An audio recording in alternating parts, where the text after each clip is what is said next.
সংসদে আপনি সম্প্রতি একটি বক্তব্য রেখেছেন যেটি নিয়ে সারা দেশব্যাপী ব্যাপক আলোচনা সমালোচনা হচ্ছে, অনেকে নিন্দা করছেন।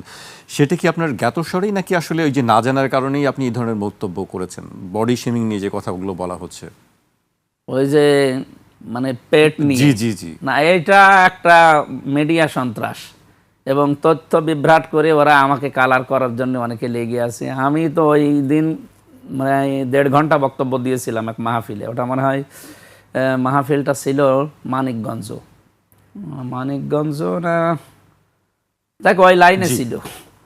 তা আমি কথা বলার ক্ষেত্রে দুর্নীতিবাজ মানুষ যারা, এই মানুষগুলোর পেট ভুঁড়ি যেগুলো বড় হয় মানুষ, আমি উদাহরণ দিতে গিয়ে বলেছিলাম যে এরা এই যে ব্রিজ কালভার্ট রাস্তাঘাট মানুষের এই যে টিয়ার কাবিখা এই সমস্ত সম্পদগুলো যারা আত্মসাৎ করে, আমিও তো এগুলো জানতাম না। এখন এর ভেতরে এসে দেখছি যে সরকারের বহু কিছু আসে একজন এমপির জন্য, সে সরকারি দলের হোক বেসরকারি দলের হোক এমনকি স্বতন্ত্র হোক, প্রত্যেকের জন্য কিন্তু বাজেট সমান।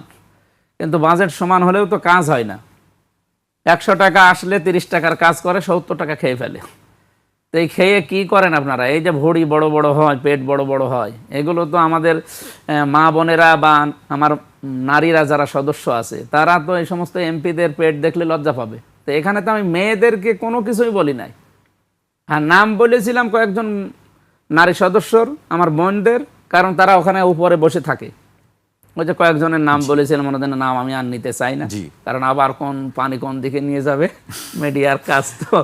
জি সেই হিসাবে আমি দুর্নীতিবাজ নেতাদের একটা মানে এই যে ভুঁড়ি বা পেট যাই বলেন এটা তুলে ধরেছিলাম। ওইটাকে ওনারা মেয়েদের কাছে লাগিয়ে আমারে মেয়েদের কাছে কালার, পরবর্তীতে তারা বুঝেছে যে না, এটা আমাদের তো কিছুই বলেনি। আপনি 1.5 ঘন্টা বক্তব্য শুনে দেখেন, জি ওই জায়গায় যার নাম বলা হয়েছে ওইটা কাটছাট করে তারে লাগিয়ে দিয়েছে যে তাদের পেটের কথা বা ভোরের কথা। আপনার বক্তব্যের জন্য মানে ওত পেতে থাকে আর কি, কখন আপনি কোন জিনিসগুলো বলেন সেই বিষয়গুলো মিডিয়ার খোরাক হয়ে যায়।